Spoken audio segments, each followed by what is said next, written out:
চট্টগ্রাম মাতিয়ে গেলেন নগর বাউল, তীরন্দাজ, লালন, সোলস, আর্টসেল, শিরোনামহীন সহ জনপ্রিয় সব ব্র্যান্ড দল।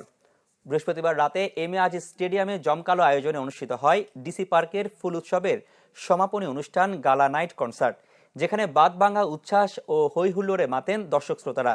তারই একটি ঝলক দেখে আসবো। কবিতা